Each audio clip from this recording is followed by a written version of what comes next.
KRDCL ಟೋಲ್ನಲ್ಲಿ ಭಾರಿ ಭ್ರಷ್ಟಾಚಾರ ನಡೆದಿದೆ. ರಾಜಕಾರಣಿಯ ಸಂಬಂಧಿಯೊಬ್ಬರಿಂದ ಟೋಲ್ ಹಣ ಲೂಟಿ ಮಾಡಲಾಗಿರುವಂಥದ್ದು. ಇದು ಕೆಆರ್ಡಿಸಿಎಲ್ ಟೋಲ್ನಲ್ಲಿ ನಡೆದಿರುವಂತಹ ಭಾರಿ ಭ್ರಷ್ಟಾಚಾರ. ರಾಜಕಾರಣಿಯ ಸಂಬಂಧಿಯೊಬ್ಬರಿಂದ ಹಣ ಲೂಟಿ ಹೊಡೆಯಲಾಗಿದೆ. ಸಂಡೂರು ಹೊಸಪೇಟೆ ರಾಜಾಪುರ ಟೋಲ್ನಲ್ಲಿ ಅಕ್ರಮ ಎಸಗಲಾಗಿದೆ.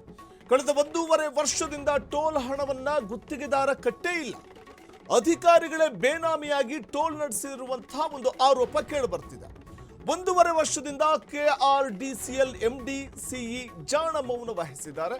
ಕೆಆರ್ಡಿಸಿಎಲ್ ಎಂಡಿ ಸುಶೀಲಮ್ಮ ಈ ವೇಳೆ ಜಾಣ ಮೌನ ವಹಿಸಿದ್ದು ರಾಜಾಪುರ ಟೋಲ್ ಉದ್ದೇಶಪೂರ್ವಕವಾಗಿ ನೋಡಿ ಅಲ್ಲಿ ಯಾವ ರೀತಿ ಅಕ್ರಮ ನಡೆದಿದೆ ಅನ್ನೋದಕ್ಕೆ ಒಂದಷ್ಟು ಮಾಹಿತಿಗಳನ್ನು ನಿಮಗೆ ನೀಡ್ತಾ ಹೋಗ್ತೀನಿ. ಕಳೆದ 1.5 ವರ್ಷದಿಂದ ಕೆಆರ್ಡಿಸಿಎಲ್ ಎಂಡಿ ಸಿಇ ಜಾಣ ಮೌನ ವಹಿಸಿದ್ದಾರೆ. ಅದರಲ್ಲಿ ಎಂಡಿ ಸುಶೀಲಮ್ಮ ಸಿಇ ಮೌನದ ಹಿಂದೆ ಇರುವಂತಹ ಕಾರಣ ಏನು?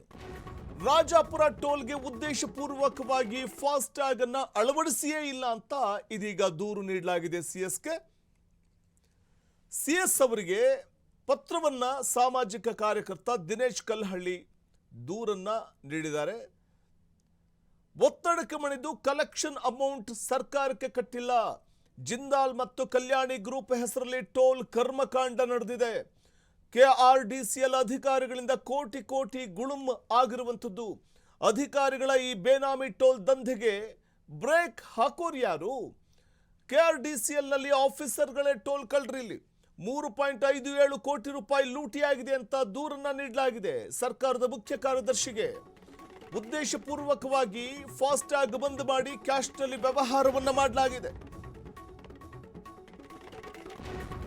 ಕರ್ನಾಟಕ ರಸ್ತೆ ಅಭಿವೃದ್ಧಿ ನಿಗಮ ನಿಯಮಿತ ಅಂದ್ರೆ ಕೆಆರ್ಡಿಸಿಎಲ್ ವ್ಯಾಪ್ತಿಯ ಟೋಲ್ ಪ್ಲಾಜಾಗಳಲ್ಲಿ ಅಧಿಕಾರಿಗಳೇ ಶಾಮೀಲಾಗಿ ಸರ್ಕಾರದ ಕೋಟ್ಯಾಂತರ ರೂಪಾಯಿ ಹಣವನ್ನು ಲೂಟಿ ಹೊಡೆದಿದ್ದಾರೆ ಅನ್ನುವಂಥ ಗಂಭೀರ ಆರೋಪ ಇದೆ.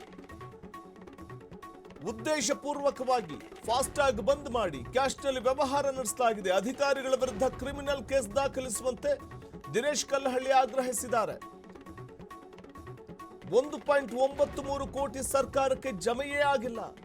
ಸಚಿವ ಸತೀಶ್ ಜಾರಕಿಹೊಳಿ ಏನ್ ಮಾಡ್ತಾ ಇದ್ದಾರೆ? ದೂರು ಆಧರಿಸಿ ಆದರೂ ಕ್ರಮ ಕೈಗೊಳ್ತಾರ ಸರ್ಕಾರದ ಮುಖ್ಯ ಕಾರ್ಯದರ್ಶಿ?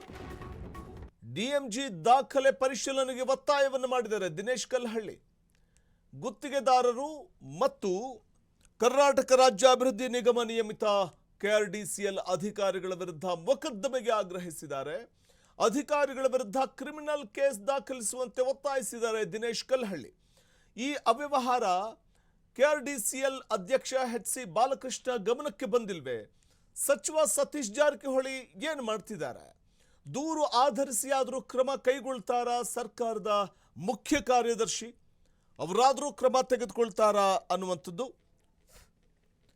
ಕುತೂಹಲಕ್ಕೆ ಎಡೆ ಮಾಡಿಕೊಡ್ತಾ ಇದೆ.